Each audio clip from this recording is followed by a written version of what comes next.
You are live.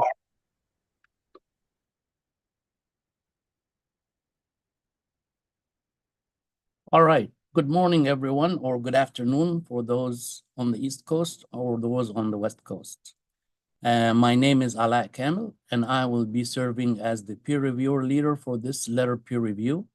And in my role, I will be opening this public meeting. I want to thank all the peer reviewers and the public for attending this important meeting. In addition, I want to thank the EPA's Office of Pollution Prevention and Toxics, OPPT, and my colleagues at the Peer Review and Ethics Branch in EPA for their hard work in preparing for this letter review. And this letter review is about EPA's 2023 draft risk evaluation for tris 2-chloroethyl phosphate, which we call TCEP. I will also like to thank my colleagues in the Peer Review and Ethics Branch. Steve Knott is the Peer Review and Ethics Branch Manager. Samuel Gibson is the Executive Secretary. Ali Munir is a designated federal official. And also I'd like to thank Dr. Charlene Matten and William Woogie, our Assistant Deputy Ethics Officials, and they are also designated federal officials. Also, I would like to thank Ms. Joyce Coates and Ms. Barbara Ewell for administrative support, and I would like to thank the contractor in Dyna who provided this administrative support for this meeting. As stated in the EPA's peer review handbook, a letter review takes place when EPA seeks individual written peer review comments from independent experts, typically in the form of correspondence to EPA from the peer reviewer.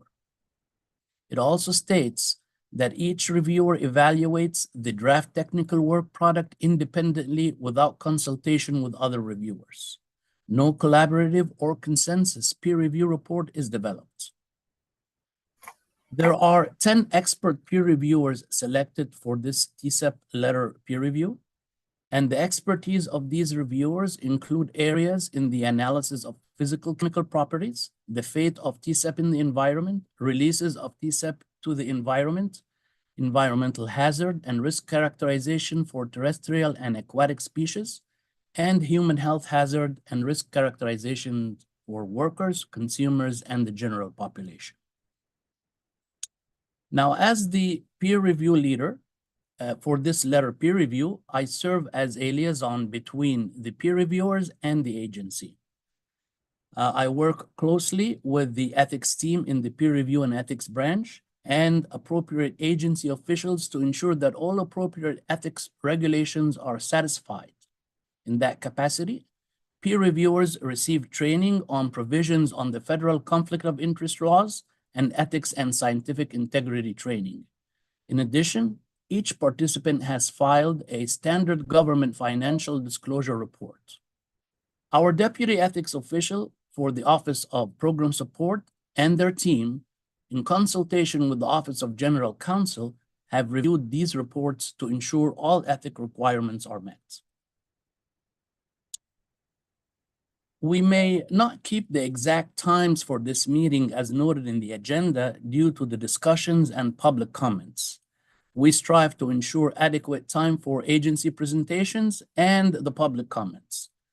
For EPA presenters, the public commenters, please identify yourself as you speak, since this meeting is being webcast, transcribed, and recorded. For those joining by phone, I'd like to note that we have a live video webcast of this meeting. To access, please go to the link in the meeting website listed in the agenda. Copies of all EPA presentation materials, written public comments, and other documents related to this meeting are available in the public docket at regulations.gov. Copies of the presentation materials that was submitted this week and that will be submitted by the public commenters will be available in the public docket within the next week. The docket number and website are noted on the meeting agenda. So again, I would like to emphasize that this meeting is recorded and there is a live stream on YouTube. The link to view this meeting on YouTube is found on the meeting webpage stated in the agenda. For this meeting, there are so far 25 registered attendees, 4 of which are registered to give oral comments. Registration to listen to this meeting is open until the end of the meeting. Peer reviewers are encouraged to fully consider all written and oral public comments submitted for this review. We dedicated adequate time for the agency's presentations, public comments, and the peer reviewers to discuss their questions. As we move through the proceedings, if time allows, we may be able to move to the next agenda item if an item takes less than the anticipated time. Now, for press inquiries, for members of the press, EPA Media Relations staff are available to answer your questions about this meeting. Please address all questions by email to press@epa.gov. Now, regarding the final reports, at the conclusion of the peer review on April 12th, each reviewer will submit their individual responses to the questions posed by the agency. The individual comments will be collated in a single document without attribution and is published in the docket. We anticipate the final report will be completed approximately 7 to 14 days after the review is concluded on April 12th. Now, in closing, I again wish to thank the peer reviewers and the public for your participation, and I am looking forward to interesting discussions over the next hours. Now, I would like to give an opportunity to the expert peer reviewers to introduce themselves. I will call their names in alphabetical order. Please provide your name, your organization, and a brief overview of the expertise that you bring to this topic. So we will start with Dr. Adriana Bejarano. Hi, good afternoon. My name is Adriana Bejarano. I'm with Shell Global Solutions in Houston, Texas. In my areas of expertise that are applicable to this process are computational toxicology and ecological risk assessment. Thank you. Dr. Ayman Chen. Hi, this is Ayman Chen. I'm professor of epidemiology in the University of Pennsylvania, Perman School of Medicine. I'm an environmental epidemiologist. I study environmental chemicals, including metals and endocrine disrupting chemicals, and OPEs are one of them. We are looking at pregnancy outcomes and child development. So it's mainly maternal child health. Thank you very much. Dr. George Cobb.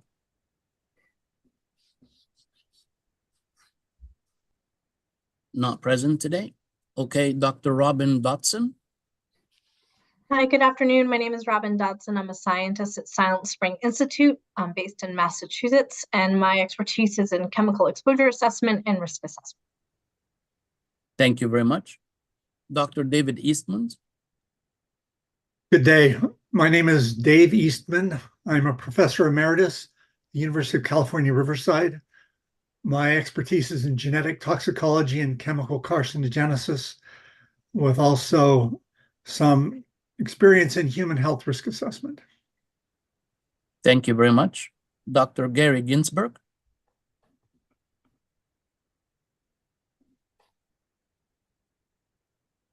I think he mentioned he would be a few minutes late for this meeting. Dr. Jean Harry.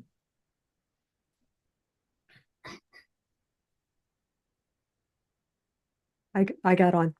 So I'm Jean Harry. I'm at the National Institute of Environmental Health Sciences, affiliated with the National Toxicology Program.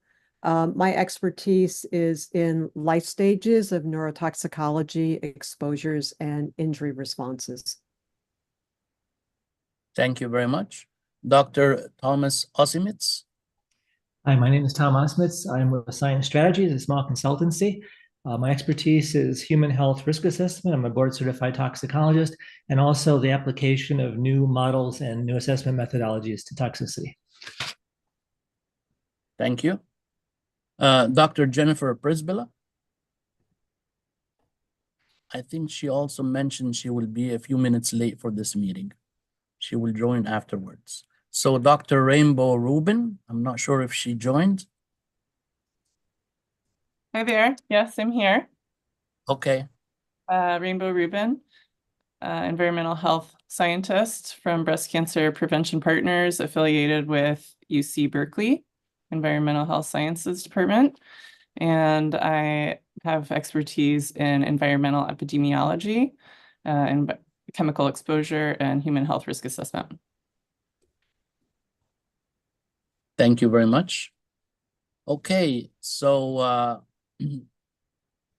thank you everyone for introducing yourself. And now we can start with the first topic in the agenda, and we will hear from James Bresant about EPA's presentation. Hello, my name is Jim Bresant. Just give me a minute to share a screen and I'll start the presentation. Thank you.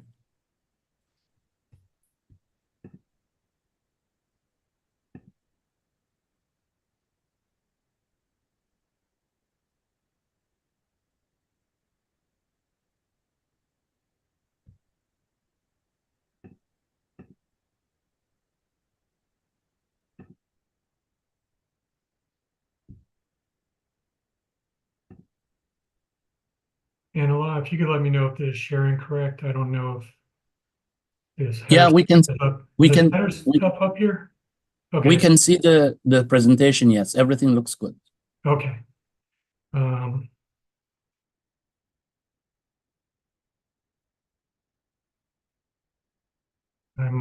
just trying to rearrange something here because the meeting is covering my notes, which is not good. Okay. Good afternoon, everyone. My name is Jim Bresant. This is the TCEP risk evaluation letter peer review. This presentation is a high-level summary of TCEP draft risk evaluation, followed by a review of the draft charge questions for clarity and scope. For background, TCEP, or trichloroethyl phosphate, is a liquid primarily used as a flame retardant and plasticizer in polymers, in aerospace equipment and products, and as an additive flame retardant in paint and coatings manufacturing. For current regulations, there are no federal regulations, but there are some existing state bans on consumer uses. And for reporting requirements, chemical data reporting, or CDR, has a threshold of 25,000 pounds. And we did propose a significant new use rule, otherwise called SNURS, for TCEP back in June 2023. I'd like everyone to please note that there are slide numbers on the bottom right corner of each slide for future reference. And when a slide corresponds to a charge question, the charge question number will be located in the upper right-hand corner.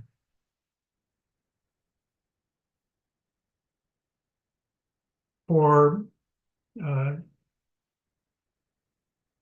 the TCEP conditions of use, often I'll say COUs, there are 20 COUs. However, there are several COUs for which part of the life cycle has ceased, such as in manufacturing, which includes import and processing. There were no processors identified through CDR reporting, so all processors of TCEP are below the CDR threshold of 25,000 pounds. The two processors that were identified were confirmed by safety data sheets and industry outreach. Other potential processors had either moved away from using TCEP, or EPA was unable to confirm that TCEP was being used. Reduced production volume of TCEP is attributed to TCEP no longer being considered as an alternative to some of the brominated flame retardants. And to the right, you can see the figure in the bright or the lighter orange bars. This is the CDR production volumes.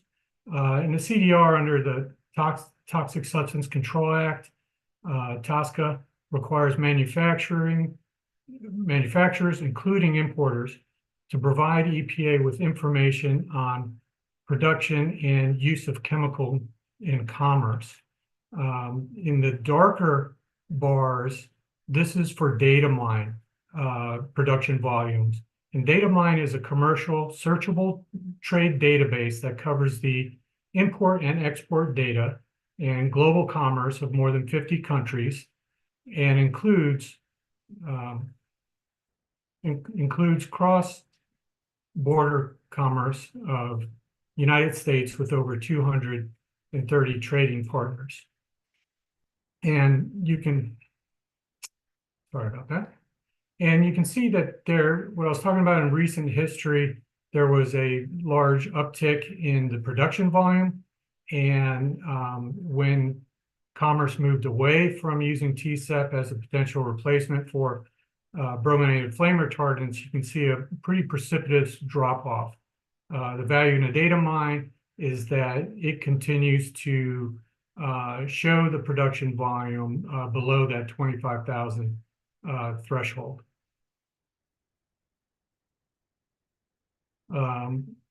As I said in the beginning, we're going to be providing a high-level summary of TCEP and risk evaluation. And for the risk evaluation conclusions, although the U.S. production volume for TCEP has decreased over the recent years, import and processing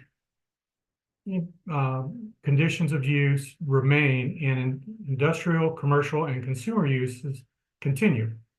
For environmental risk, EPA identified risk to aquatic species in the water column and for laboratory chemical COUs.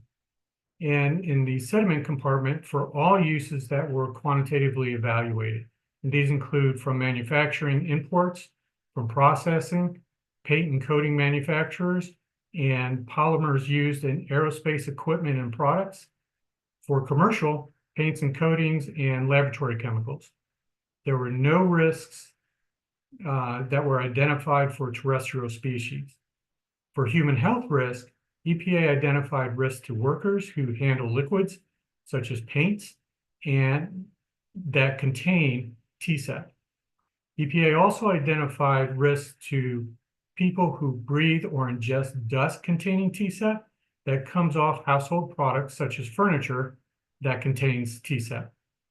Where TCEP gets into water and accumulates in fish tissue, people who consume large quantities of fish contaminated with TCEP also may be at risk. And for the remainder of the presentation, the order of the slides will follow the order of the draft risk evaluation.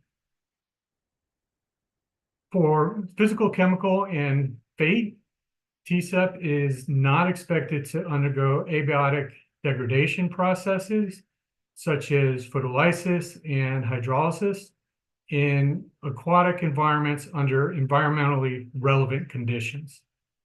No anaerobic biodegradation data was identified during systematic review. I'll talk about this a little bit more on the following slide.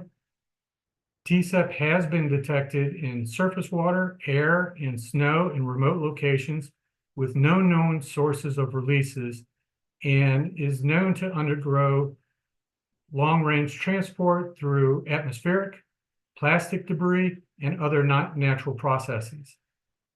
TCEP does not bioaccumulate above media concentration in fish, but may in benthic organisms.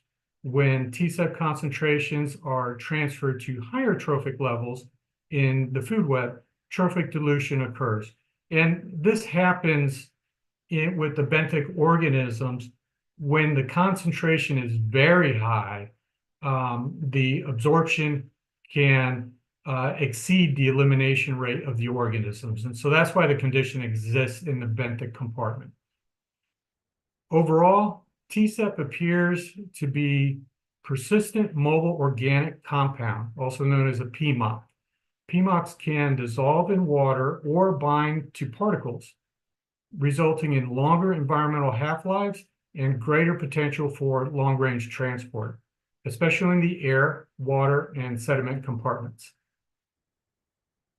For approaches to estimate anaerobic degradation in sediment in the absence of data, it was because no anaerobic biodegradation data was identified during the systematic review. Therefore, it was necessary to extrapolate from one medium to another for screening purposes. The rate of biodegradation in sediments can be estimated by extrapolation from aerobic biodegradation, because the rate of anaerobic degradation is typically 4 times slower and can be up to 9 times slower than aerobic degradation. The aerobic water half-life is 10,000 hours. Therefore, the predicted half-life of TCEP would be 40,000 to 90,000 hours in sediment compartment. The anaerobic half-life is used as a model input for predicting pore water and sediment TCEP concentrations. For human health summary of exposure on the left and then hazard on the right, key pathways for exposure are through dermal absorption, inhalation, and ingestion of dust. Consumer exposure in indoor environments and indoor dust. Occupational exposure, likely through direct application of liquid formulations such as paints and coatings, also possible through demolition and disposal. There is limited environmental releases, and there is potential for human health exposure through bioaccumulation. For hazard, most of the animal toxicity studies or toxicity data are from older studies, mostly in the 1990s. And there's also limited epidemiological studies available. We are currently screening literature for more recent publications from 2019 to 2024 to add to the body of information currently in the risk evaluation. The human health endpoints include cancer, reproductive effects, developmental effects, neurotoxicity, kidney effects, liver effects, and previously assessments have emphasized cancer, reproduction, and kidney effects. And at the bottom here is the citations for those previous assessments: ECA 2008, EPA Canada 2009, and NTP 1991. For the human health, or for the human milk analysis, milk concentrations were estimated using multi-compartment physiologically based pharmacokinetics, or PBPK models. The specific ones referred to as the Werner model. The model estimates chemical partitioning between blood, tissue, and milk across 14 tissue compartments, and this is the diagram of the Werner model off to the right. The EPA translated the original model from ASCL into R with additional modifications. These included smooth discontinuities in compartment volumes, included the maternal brain compartment, which was not included in these papers, but was obtained from the original authors. We removed calculations of infant body burden after lactation, given that our focus was on the lactation period. And lastly, we wrote script to enable batch runs.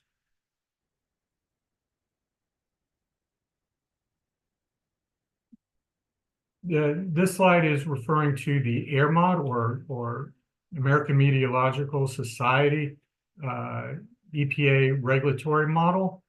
The use of AirMod to estimate air deposition at 1,000 meters from facility releases to surface water ponds, sediments, and soil. Ponds were used as a conservative screening option because of lack of dilution compared to non-static water bodies such as streams and rivers. AirMod results indicated that air deposition to water is not a driver of risk. the highest model concentration in ponds was approximately 150 times lower than the lowest surface water concentration modeled. Trophic transfer of TCEP and potential risk to terrestrial animals was based on air deposition to soil from AirMod results. For general population and fence line communities, inhalation exposure was based on AirMod results for ambient air concentrations. For the hazardous waste delisting risk assessment software, otherwise known as DRAS, DRAS is being utilized to determine potential groundwater concentrations of TCEP after they have been disposed of into non-hazardous waste landfills.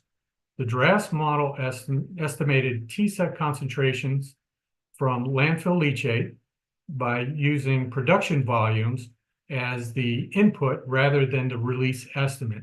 That would be a much more conservative approach using the full production volume. Drinking water exposure were estimated for TCEP groundwater concentrations from landfill leachate. Only 2 industrial and commercial release scenarios had anticipated releases to landfill. These OESs, occupational exposure scenarios, were incorporation into paints and coatings, 1-part coatings, and incorporation in paints and coatings processing into 2-part resin articles. No chronic risk MOE estimates via this pathway were less than the benchmark of 30. For environmental hazard summary, we looked at the aquatic and the terrestrial compartment. For aquatic species, aquatic hazard data were available for TCEP for 3 species of fish. However, no aquatic invertebrate or aquatic plant studies were reasonably available. To estimate hazards from acute exposure, EPA supplemented empirical data with hazard predictions from an EPA predictive tool, web-based interspecies correlation estimates, otherwise known as WebICE. These data were used with the empirical fish data to create a species sensitivity distribution, or SSD. For terrestrial species hazard, ecologically relevant terrestrial hazard data for TCEP were available for soil invertebrate and mammal species. Empirical toxicity data for mice and rats were used to estimate chronic toxicity reference values, or TRVs, for terrestrial mammals. Direct exposure from media and trophic transfer via diet did not indicate risk for terrestrial species at the screening level, which is where the most conservative assumptions are being used. So this slide is about the WebICE tool used to predict environmental hazards. This is the first time EPA used WebICE in a TSCA risk evaluation. In the table down here, you see 2 fish species with LC50 lethal concentration data for rainbow trout and zebrafish. And you can see where they correlate up here. Here's the zebrafish and the rainbow trout. The empirical data is used to predict other species using WebICE to correlate results from database of toxicity data and screening the results by a set of statistical assumptions. That data is then used to calculate the SSD. And so on the right here is our figure of our SSD output. And although EPA has used SSDs in TSCA risk evaluations before, this is the first time using the confidence interval to account for the uncertainty instead of a fixed assessment factor. So with the SSD, we're looking at the hazard concentration for 5% of the population. And then if you were using an assessment factor, this number would be divided by 5, and that would be our COC, or concentration of concern. By using a more data-driven way of looking at the lower 95% confidence interval from the spread of the data. Our COC is 85 milligrams per liter. For human health risk drivers, dermal exposures drive risk to workers in occupational settings in both cancer risk and non-cancer MOEs that met benchmarks were observed for most COUs, whereas risk and MOE for inhalation exposures met benchmarks for multiple commercial paints and coatings use scenarios within a single COU. Fish ingestion is the primary exposure route driving risk to the general population. People who are subsistence fishers may be at high risk if they eat TCEP contaminated fish.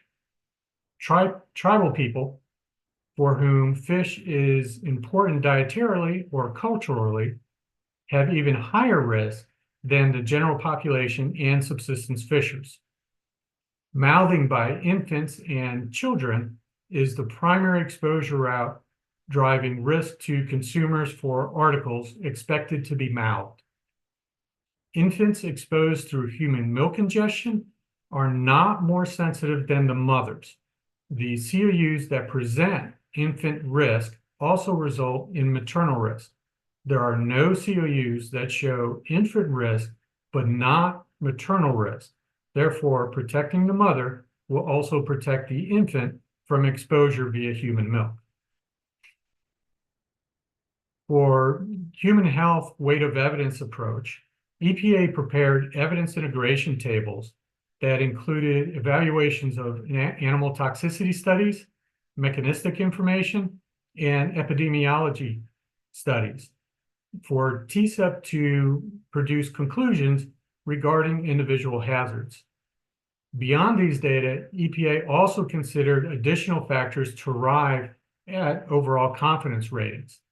And these include evidence integration conclusions, selection of most critical endpoints, relevance to exposure scenarios, dose response considerations, pest sensitivity, and these culminating in an overall hazard confidence. This table summarizes the confidence ratings for each factor for critical human health hazards considered for acute, short-term, chronic, and lifetime exposure scenarios. The bolded rows are the health endpoints for each exposure scenario used to calculate risk. Alternate PODs, or points of departure, for health outcomes are not bolded in the table. The confidence tables were designed to increase transparency on how EPA determined the overall confidence. The confidence ratings, robust, moderate, and slight, for each consideration may be differentially weighted. Therefore, the overall confidence will not necessarily be an average of the individual considerations or a default to the lowest confidence consideration in the evidence stream. I'd like to thank everyone on the TCEP team, along with a great many others that have helped complete the draft TCEP risk evaluation. It was a very large effort. And with this, I'll hand it back to Alaa. Thank you, Jim, for this excellent presentation. So now we have some time to ask some questions on this presentation. We want to make sure that everything that was said and in this presentation is clear. So if anyone has any questions, please raise your hand and we will go on.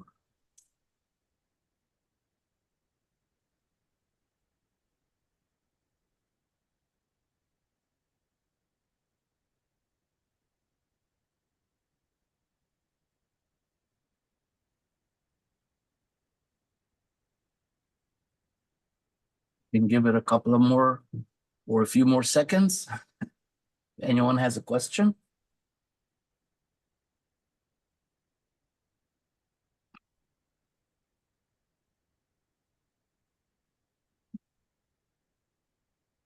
I'm not sure if any of the public has joined yet.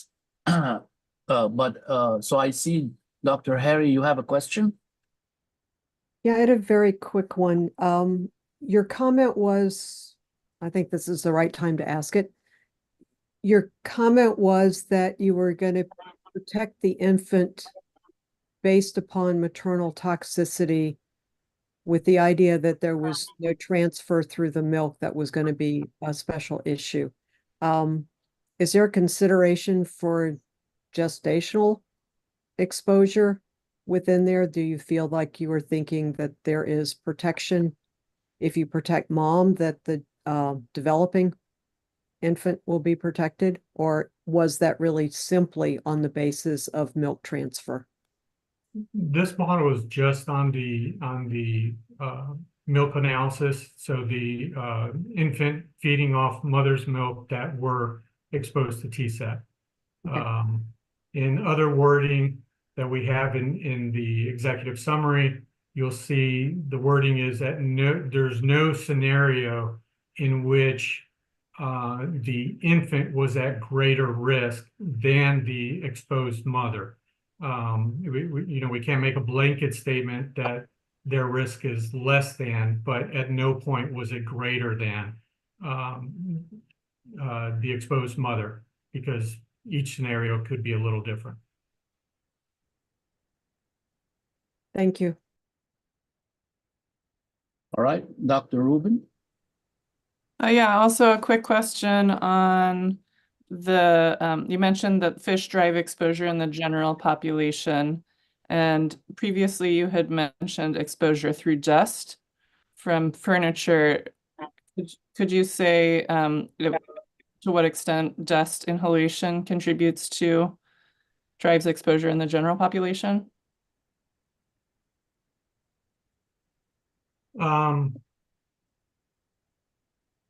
Yusuf, are you available to step in on this one? Yeah, sure.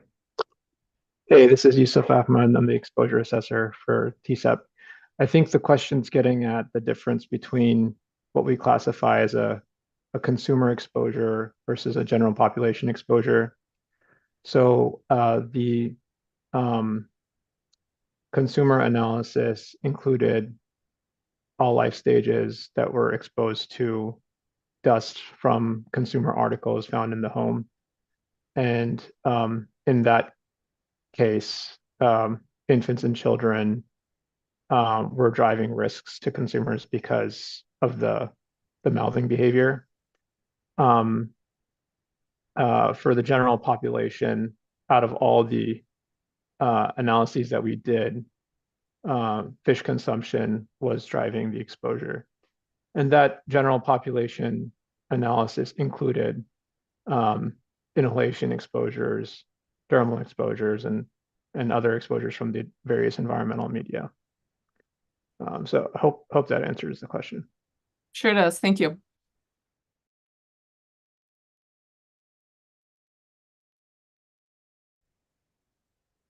Right, thank you. Anyone have any other question?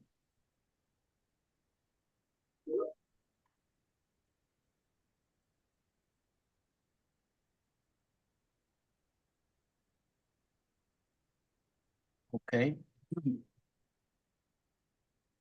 So according to the agenda here, we have the oral public comments.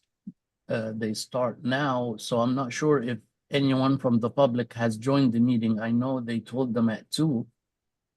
Does anyone from the organizing people know if they joined? I see the first public commenter is on, Paul Dooley. Okay, all right. So then we can introduce the first public commenter, Paul DeLeo from American Chemistry Council. Dr. DeLeo, please start your presentation. You can take the screen if you need. Yes, I don't have slides or anything. So okay, that's fine. Thanks. Thanks. Good afternoon. I'm Dr. Paul DeLeo, Senior Director of Chemical Management at the American Chemistry Council. We're pleased to have this opportunity to provide EPA with our comments regarding the scope of the charge questions for peer review of TCEP. With respect to the letter peer review itself, we do not think that TCEP draft risk evaluation is a good choice for letter peer review. This is the first complete risk evaluation EPA has released in nearly 4 years. Over that time, there have been a number of significant science policy decisions implemented by EPA that impact the risk evaluation process. More importantly, the TCEP draft risk evaluation includes a number of novel procedures, measures, methods, protocols, methodologies, or models, to paraphrase TSCA section 26H, that require independent verification or peer review.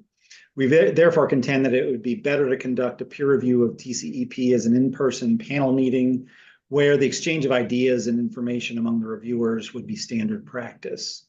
With respect to the scope of the charge questions for the peer review, we believe there are a number of novel issues in this risk evaluation that have not been addressed previously in peer reviews by the TSCA Science Advisory Committee on Chemicals, the SAC. ACC prepared extensive comments on these and submitted them to the docket for consideration by EPA and the SAC. We also note that recently EPA released for public comment a draft update of its scientific integrity policy, which states that it's the policy of EPA to ensure peer review charge questions address all relevant scientific questions. I'd like to highlight relevant scientific questions described at length in ACC's comments that we believe should be the subject of charge questions for the TCEP draft risk evaluation peer review that currently are not included. First, the finding of unreasonable risk to the environment rests solely on a single finding in a single study. Specifically, the 2016 study by Li Wei Sun and various collaborators in Hangzhou, China, entitled Developmental Neurotoxicity of Organophosphate Flame Retardants in Early Life Stages of Japanese Medaka, and published in the journal Environmental Toxicology and Chemistry, solely found a statistically significant difference in body weight for Medaka embryos exposed to TCEP at various concentrations. However, for a number of other endpoints, effects on embryonic development were not observed. Specifically, no obvious changes in the locomotor behavior of the larval Medaka were observed in the TCEP exposed groups. No significant differences in swimming speed were observed at any concentration. Decreased hatchability was not observed, delay time to hatching was not observed, and there was no increase in occurrence of malformations. Consequently, the charge to the SAC should address whether a statistically significant difference in body length as the sole effect observed is biologically relevant for the purposes of determining unreasonable risk in the absence of other adverse effects. Second, with respect to general population exposures, it's unclear why EPA selected the highest fish ingestion rate for the Kootenai tribe, which is the highest exposed subpopulation, when it was acknowledged that this may overestimate fish consumption, and a range of estimated ingestion rates was available. As such, EPA's approach to arriving at fish ingestion rates in general, and for the Kootenai tribe in particular, should be included among the scope of the charge questions for the peer review. Third, for the human health toxicity endpoints, the peer review should address whether or not the TCEP systematic review protocol sufficiently addresses and applies previous SAC recommendations regarding judgment levels for evidence integration, specified in the 2021 draft systematic review protocol. We raise this point because our own analysis resulted in evidence integration judgments no stronger than evidence suggests for all cancer and non-cancer endpoints for TCEP, compared to the likely judgments found in the draft risk evaluation. If the evidence integration judgments are not sufficiently strong, the conclusion of the human health risk assessment and draft risk evaluation is not supported. Finally, even though the TCEP draft risk evaluation constitutes the 11th evaluation released by EPA since TSCA reform, there are still inconsistencies and deviation from EPA risk assessment guidance. In particular, tiered risk assessment approaches are used inconsistently. Also, EPA makes unreasonable risk findings based on screening level assessment with highly conservative assumptions when additional refinement to the assessment, typically the exposure assessment, is both feasible and manageable. We believe that expert review and feedback from the SAC and ad hoc reviewers regarding EPA's application of tiered risk assessment and refinement is necessary to facilitate efficient completion of the risk evaluations for TCEP and other high priority chemicals. Thank you for this opportunity to present our comments. We look forward to the output from the peer review of TCEP. Thank you very much, Dr. DeLeo. And if anyone has a question for Dr. DeLeo, please raise your hand.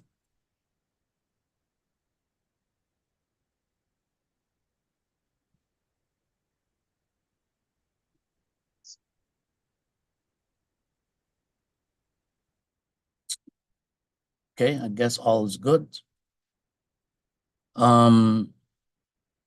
So I'm not sure if there are other public commenters available. I'm just going to call their names in case they are here. Mamadou Diallo, is he here?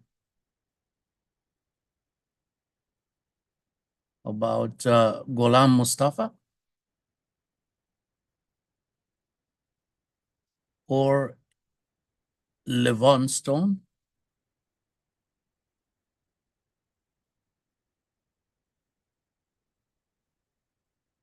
Okay.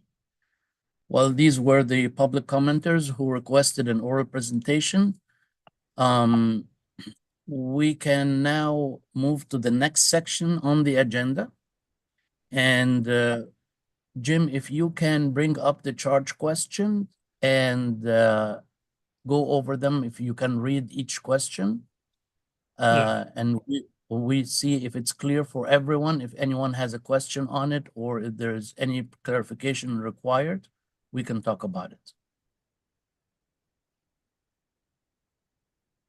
Okay, I'll begin with reading the charge questions. The order will follow the description in the left-hand column: fate assessment, environmental hazard, human health hazard, and then exposure assessments for human and environmental populations. For charge question 1, fate assessment under TSCA for TCEP. For the background, no anaerobic degradation studies were identified for TCEP.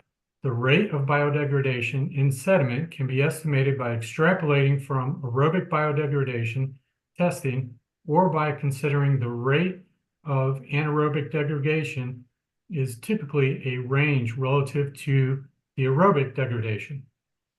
Anaerobic degradation is at least 4 times slower and up to 9 times slower than aerobic degradation. For the water compartment, TCEP did not pass a ready biodegradability test, OECD 301B. So a water half-life of 10,000 hours was given. Considering that the rate of anaerobic degradation is generally 4 to 9 times slower than the aerobic biodegradation, the predicted half-life of TCEP would be 40,000 to 90,000 hours in the sediment compartment. First question, please comment on the approach that EPA and OPPT took in Section 2 of the TCEP risk evaluation to estimate anaerobic degradation in the absence of data using the assumption that anaerobic degradation is 4 to 9 times slower than aerobic degradation, and its applicability in calculating anaerobic degradation of TCEP in the sediment compartment. And I'll pause here for questions.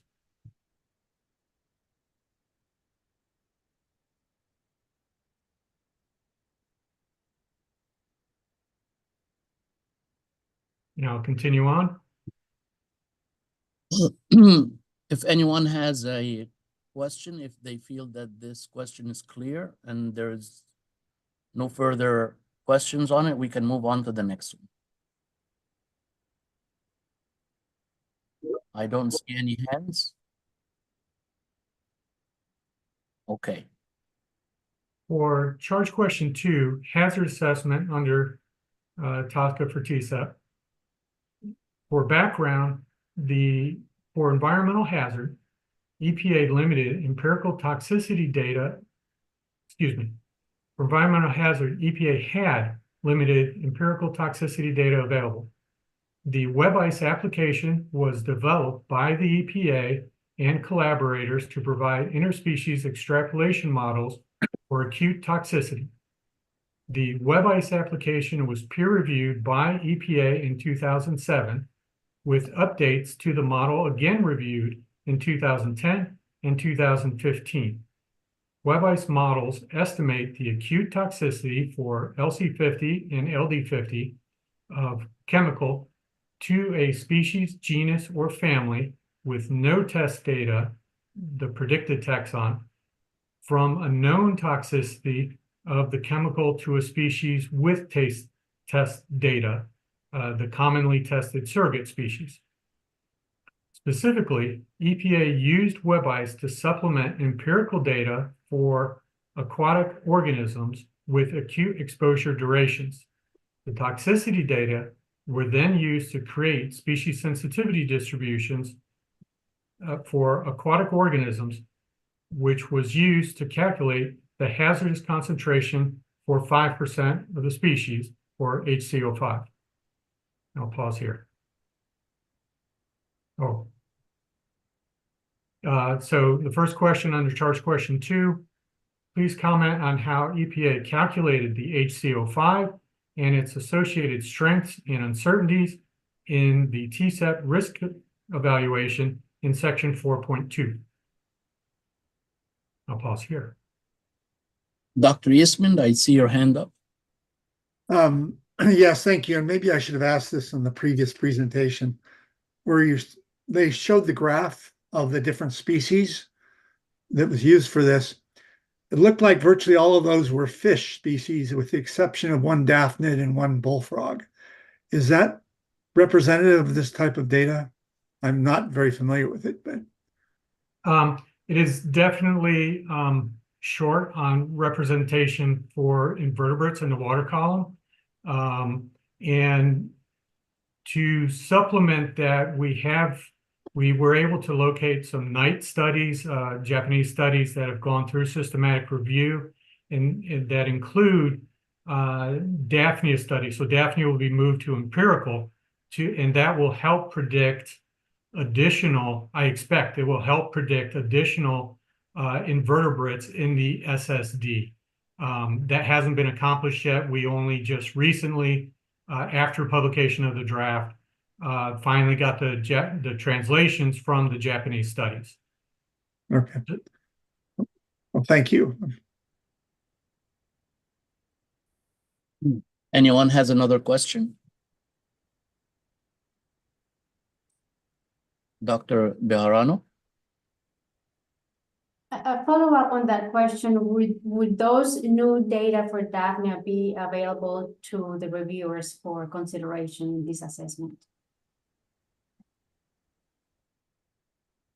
I don't believe they've finished the peer review process yet. We can definitely make them available as soon as we know which studies we would be using and incorporating into the draft risk evaluation.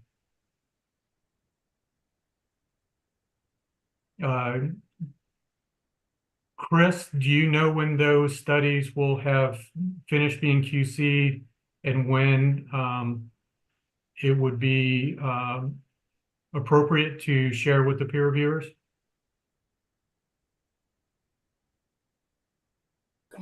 Hello, this is Chris Green, and the studies are within our systematic review process, and they're currently under review. They're moving through. They're currently not available. However, they're being integrated into the WebICE process as we speak.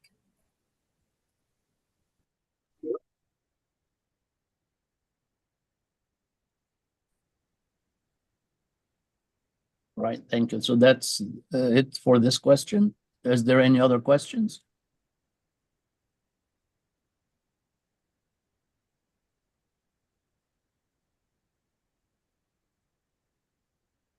Okay, Jim, you can move to the next one.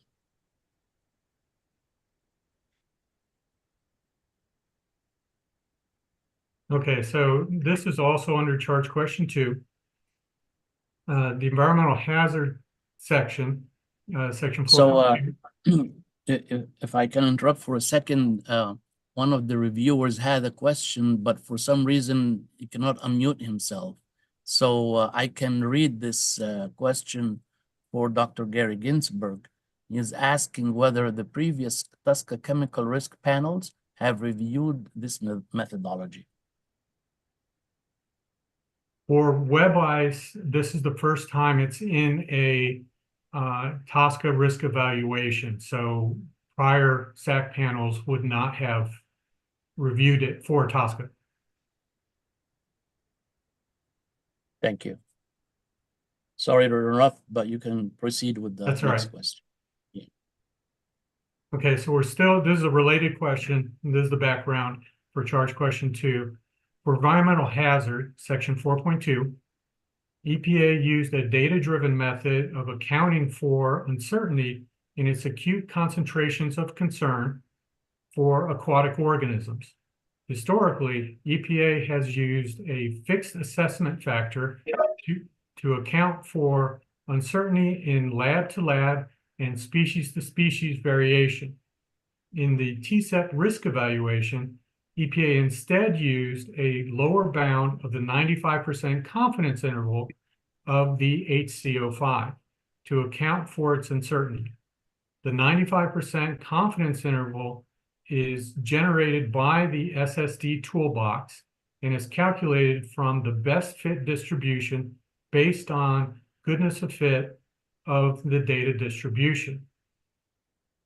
The next question, please comment on how EPA and OPPT calculated the COC, concentrations of concern, for aquatic organisms and its associated strengths and uncertainties in section 4.2 of the TCEP risk evaluation. Right, I see Dr. Eastman's hand up. Mine's actually a follow-up to the last question. So if someone has an Okay. immediate question, but I think what Dr. Ginsberg was asking is, I think this WebICE tool, has it been independently peer reviewed prior to being used in this? Or is this the first time it's being used and hasn't been previously reviewed independently? I believe it has been reviewed independently, but Kara, I think you might be able to speak better on this. Yeah, so the WebICE tool has been independently reviewed several times in several different capacities. It was reviewed when it was first published, and then there have been several peer-reviewed journal articles about it that have been peer-reviewed outside the EPA system of peer reviewing.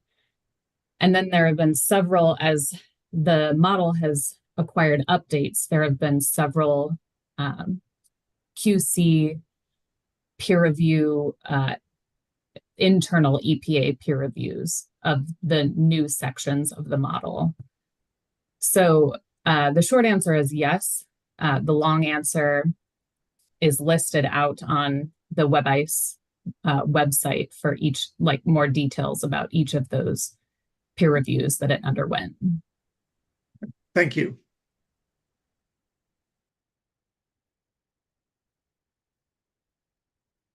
So for question 2.2.1, is there any questions on that?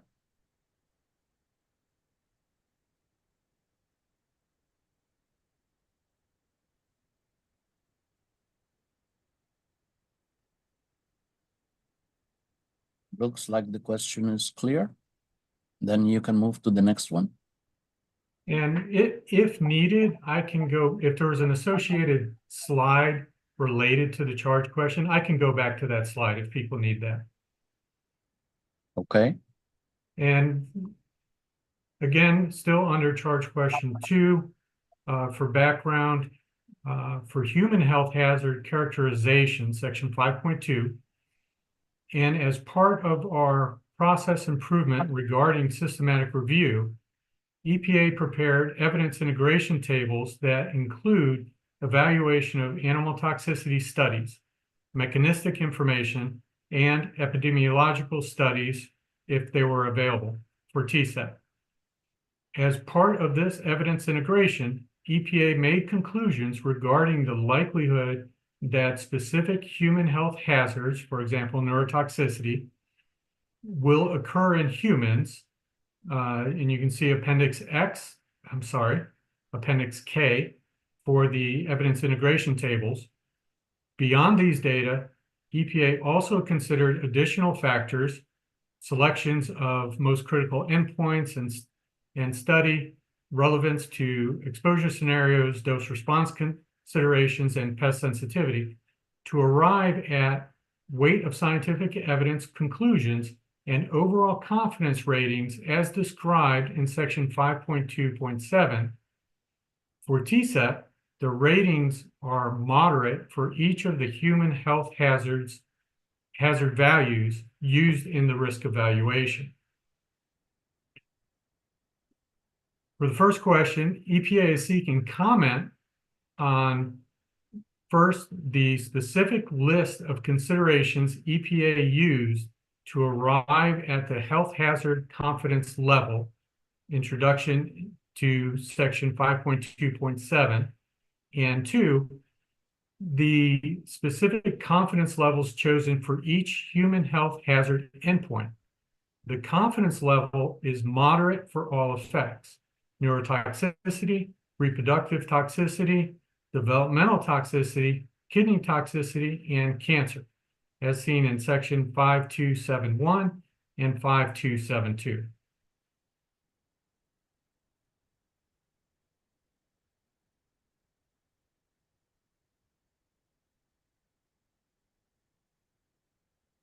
Dr. Eastman? Can you remind me of what PEST stands for? Potentially exposed and susceptible subpopulation. I hope I got that right. Okay. Or, I think it's or.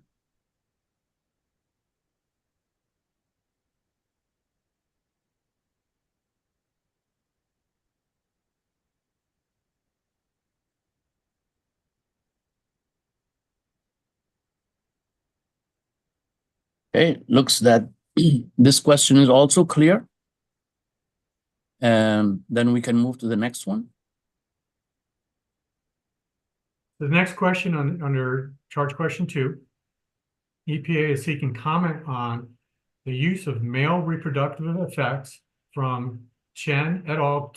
2015, given strengths and uncertainties of this study versus other studies and effects as outlined in section 52612, see table 5-48, for the comparison of studies considered for the short-term exposure scenarios, and table 5-50 for the comparison of the chronic scenarios study candidates.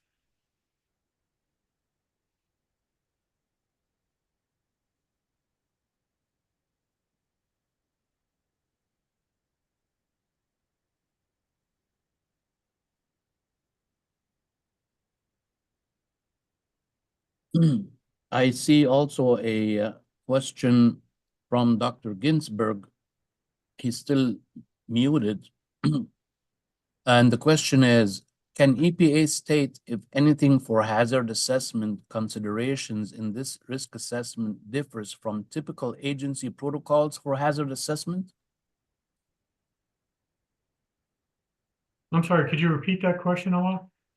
Yes. Can EPA state if anything for hazard assessment considerations in this risk assessment differs from typical agency protocols for hazard assessment? I don't believe so. Amy, are you able to verify or expand on my response? Yes, this is Amy Benson from EPA. Generally, yes, it's similar to other risk assessments and hazard assessments. We are relying on a draft, 2021 draft systematic review protocol document for sort of the framework for how we're looking at evidence integration, and somewhat similar to the IRIS handbook. Thank you, Amy. But the considerations generally are similar across, previous assessments. Thank you. Do we have any other questions for charge question 2.3.2?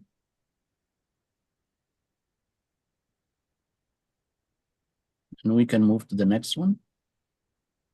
I believe this will be the last question under charge question 2. EPA has determined. Keep going, sorry. EPA has determined that a benchmark response, or BMR, of 5% is appropriate for the BMD modeling of the decreased numbers of seminiferous tubules from Chen et al. 2015, based on severity of effects. See section 52612 and the BMD modeling supplemental file for the scientific and technical support for using the 5% BMR. Please comment on the scientific justification of this choice. For any suggested alternative BMR or other approaches, please provide a rationale for such approach.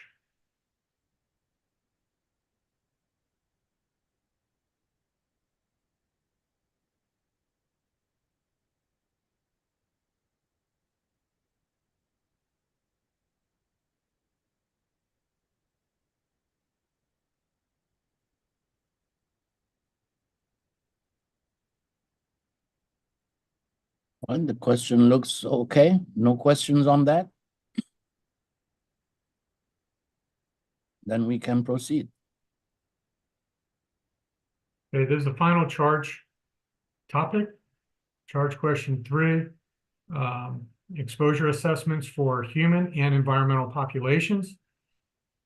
First, for background, milk concentrations were estimated based on the maternal doses using the multi-compartment physiologically based pharmacokinetic PBK model, identified by EPA as the best available model. And then there's citations by Werner 2008 and 2009, hereafter referred to as the Werner model. The Werner model required that all maternal doses be input as oral doses. Thus, inhalation estimates were converted using equation 11 in section 51347 of the risk evaluation. Given TCEP's estimated biological half-life of about 18 hours, EPA expects the impact of using the equivalent dose approach to represent another route's exposure to be small. The impact would be larger for a chemical with shorter half-life.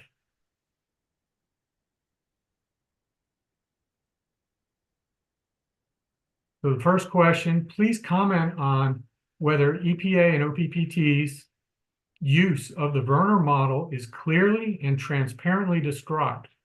Specifically, please address the structure of the PBK model, parameter calibration, and model predictions for purposes of estimating infant exposure through human milk ingestion. And also see the supplemental information on human milk PBPK Werner model results.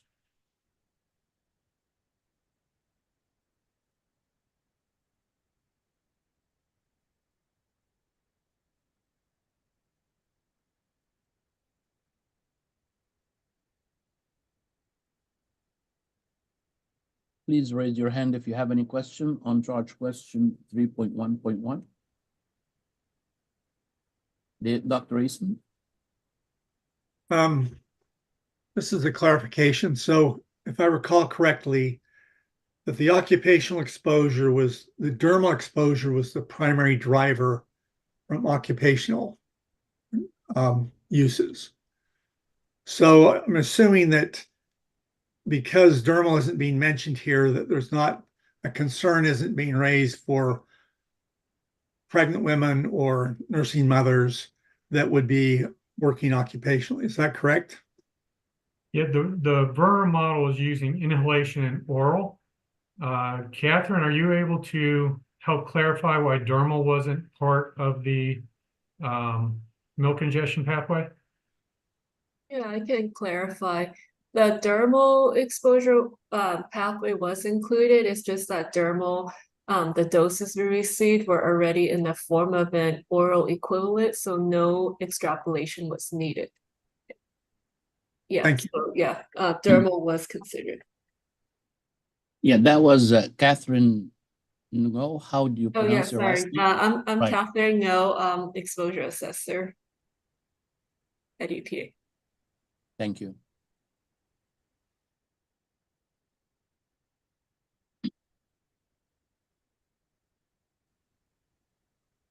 Any questions on charge question 3.1.1? Looking good. Then we keep going.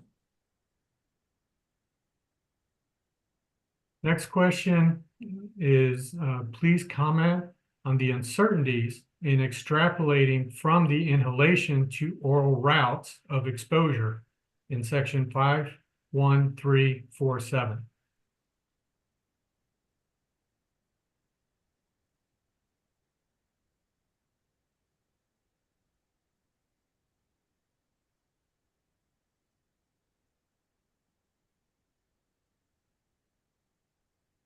No questions on 3.1.2? Okay, are there any other questions? Charge questions?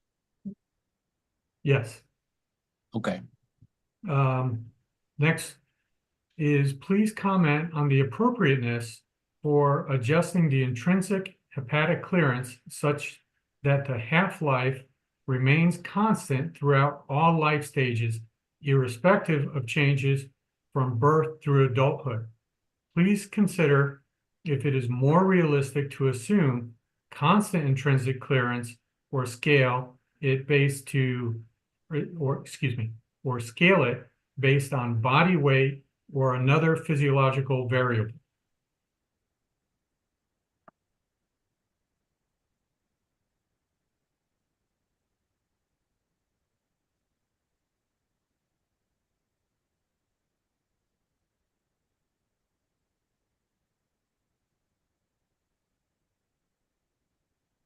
No questions on charge question 3.1.3?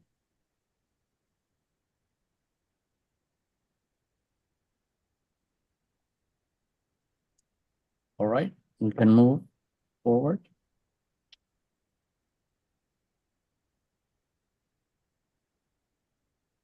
So now we're moving on to a different topic, and I'll read the background first. Dry and wet air deposition of TCEP to land and surface waters may be an important source of TCEP to the ambient environment. Air deposition may be the result of particle deposition and or gaseous deposition. In section 3.3, EPA used AirMod to calculate gaseous and particulate ambient air deposition of TCEP. Some of the gaseous deposition parameters for AirMod included leaf cuticular resistance to uptake by lipids for individual leaves, diffusivity in air, and diffusivity in water. Some of the particle deposition parameters for AirMod include mass fraction, 2.4 micrometer or smaller, and mass mean diameter.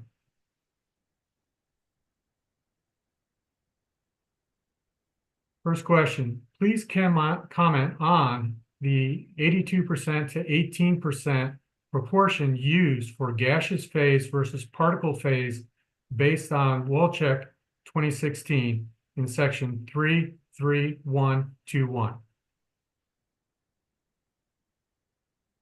I see Dr. Eastman raising his hand.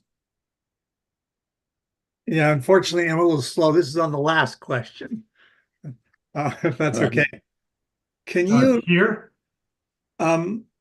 yeah, so can you explain how intrinsic hepatic clearance differs from non-intrinsic? this will either be Catherine or Amy. I'm not sure who can best answer this. Yeah, this is Catherine Ngo at EPA. I would not know how to answer that, so hoping if Amy or someone else could weigh in.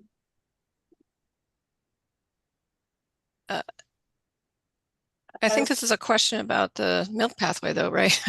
Yeah, but I Yeah. think I would just say intrinsic clearance in the context of the milk pathway is just looking at the liver's ability to clear the chemical substance, in this case TCEP, and that's the intrinsic part because it's the body like with the liver, but I'm not sure what a non-intrinsic hepatic clearance rate would be. Yeah, just shows some of my limited knowledge, but I'll read up about this, but I'm just trying to figure out kind of the nature of this from a metabolism point of view or, elimination perspective. So anyway, that was why I asked it. Thanks. Well, it was a good question. Thank you. And we can follow up with additional clarity on what we mean in this question. Thank you, Jim. So there is also a question from Dr. Ginsburg. He put it because he's still muted. And the question is, I'm going to read it. The life stage question will depend upon which metabolic clearance pathways are involved. Does EPA define the hepatic clearance pathways which predominate?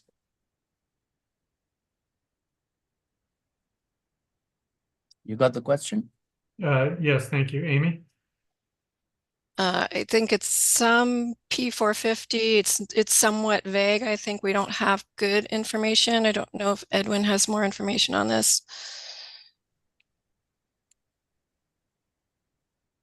Yeah, that was Amy Benson with the EPA. Edwin, are you available? This is Edwin, not information at this moment.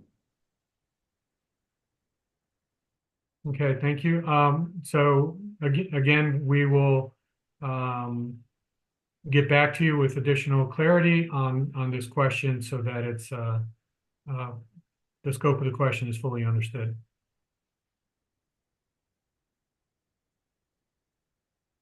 All right.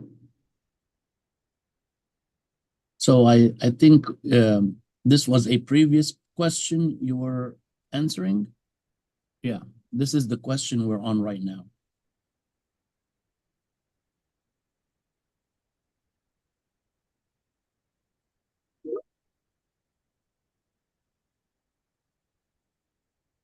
No questions for charge question 3.2.1. Then we can keep going. The next question is, please comment on the selection of values from leaf cuticular resistance to uptake by lipids for individual leaves, diffusivity in air, diffusivity in water for the gaseous deposition parameters.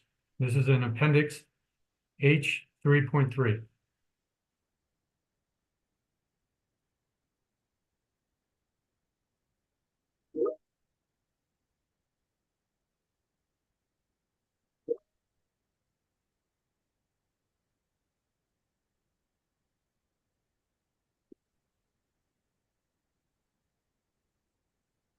No questions on 3.2.2.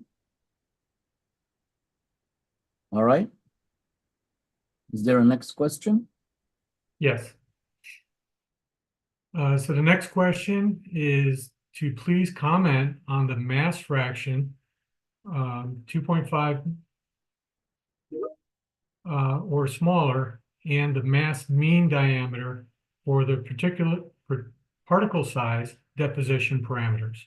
section 3.3.1 in appendix H 3.3.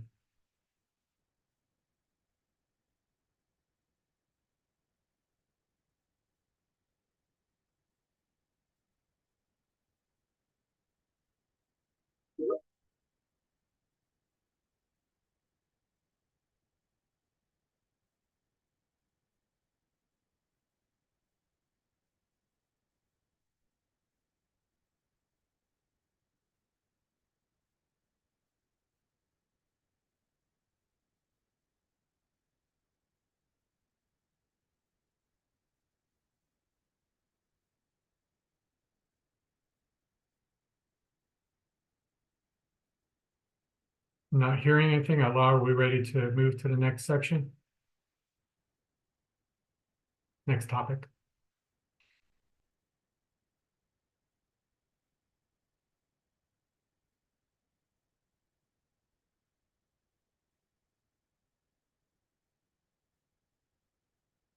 I am not hearing the law. I will move to the next slide and continue on. Jim, this is Charlene Matten. Alon needs a moment. His microphone just stopped working. Okay. Just hold 1 second. Will, and can you see if Alon is not working because of Zoom or because of his own computer? Just hold 1 second.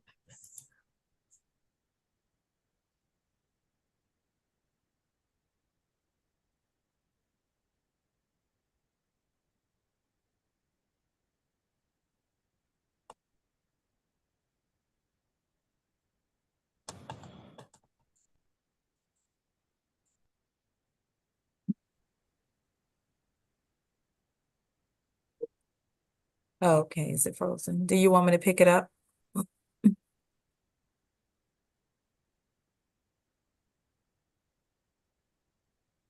Right to Allah for a minute. I think it's frozen. Allah, can you hear? And put something in the chat. Tamio said she could continue if you can't.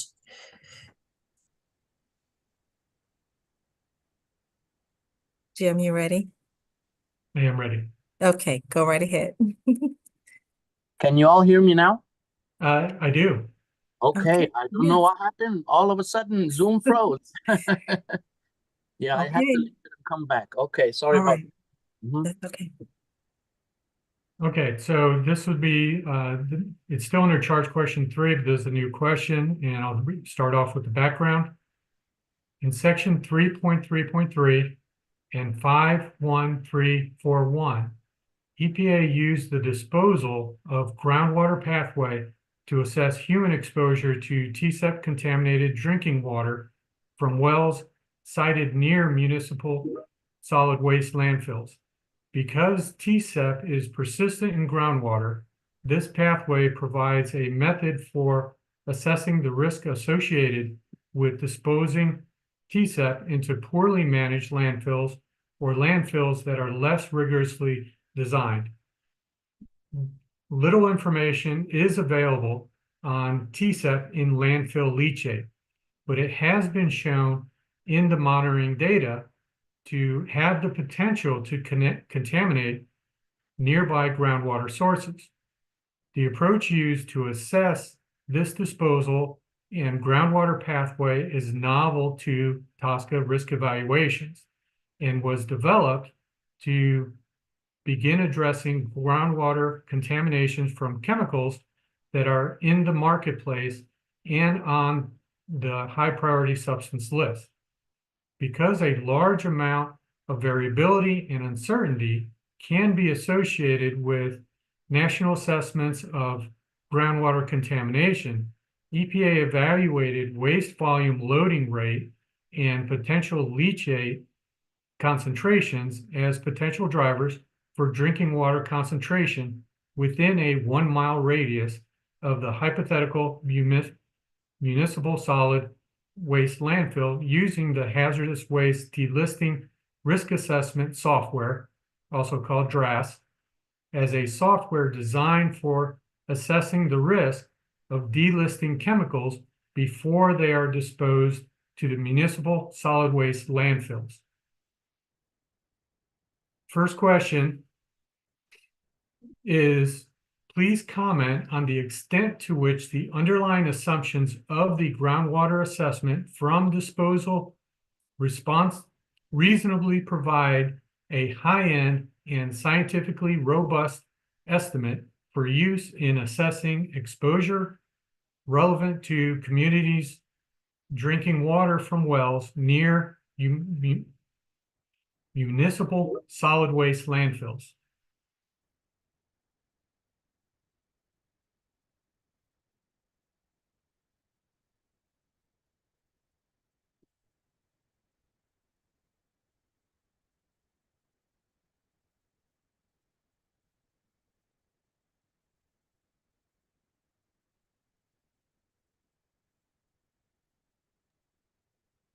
Anyone have any questions on charge question 3.3.1? Think we're good. We can keep going. Okay, and this will be the last charge question. Given the physical chemical properties of TCEP and the implications for its fate in a landfill into the environment, please comment on the domain of applicability of the DRAS model and its use in assessing groundwater concentrations. See the DRAS manual for information on its domain of applicability. Okay, we have Dr. Ginsburg. I guess you got your sound back.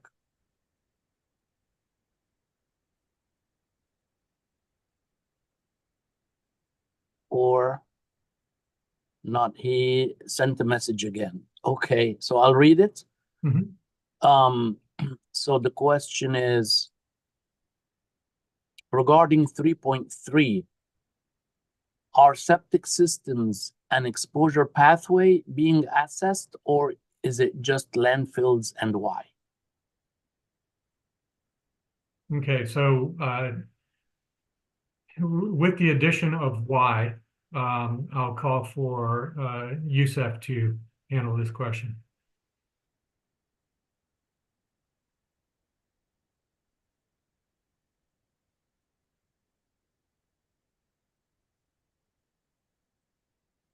Hey everyone,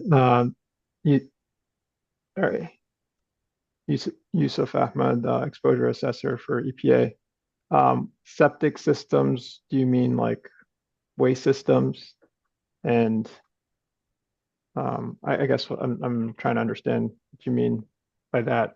But in general, for the general population, we look at any TSCA exposure that would result an exposure to the general population. The DRAS analysis looks at exposure via drinking water that can be potentially contaminated via landfill leachate from landfills containing TCEP materials. So that's the assessment at hand here. Yeah, it'd be good to understand what's meant by septic systems.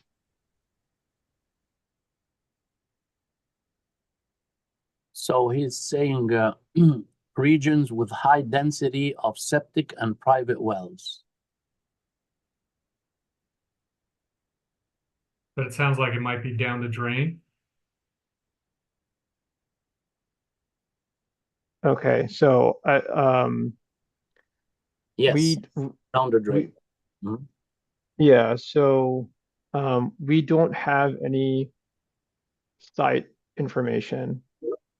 We don't have any specifics of exposure scenarios for that scenario. However, considering the monitoring literature where we were seeing potential exposure via the leaching from landfills, we considered this scenario and used the DRAS software for the first time. So if that, I'm happy to hear more about the comments or approaches and whether there's ways we can incorporate additional assessments, but that's what we're presenting right now. Thank you. And so to clarify on the last response that Yusuf just made, the draft software was not used for down to drain analysis.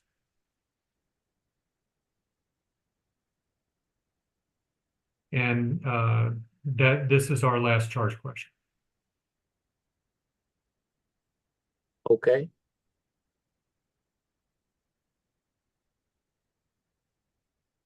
So no more questions on this last charge question?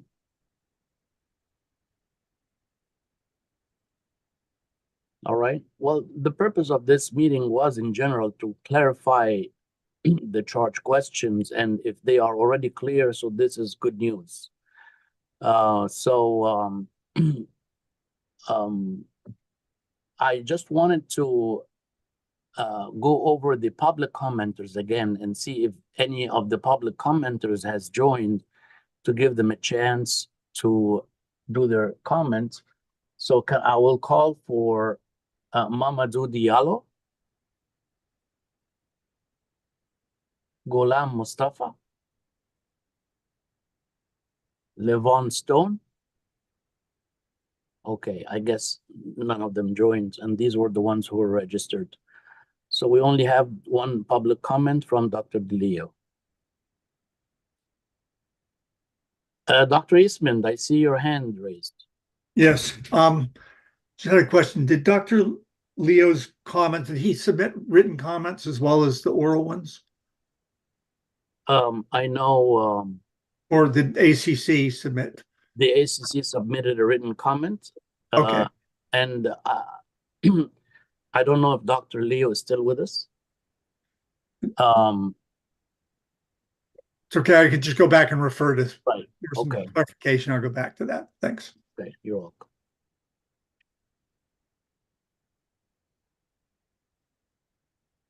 So we went over all the charge questions and the EPA presentation. So I guess that we can close the meeting. And in closing here, I would like to thank everyone who contributed to this meeting. I would first like to thank the Peer Review and Ethics branch in EPA for preparing for this meeting, including the branch chief, Steve Knott, the executive secretary, Tanya Gibson, and the assistant deputy ethics official, Dr. Charlene Matten, and William Wogi. I also want to thank Ali Munir and Joyce Coates and Barbara Ewell from the administrative staff. I would also like to thank the Office of Pollution Prevention and Toxics in EPA and Jim Brissett for his presentation. Thank you very much for all of you who attended today and for Dr. DeLeo from American Chemistry Council. So thank you very much. And this meeting is adjourned. Thank you.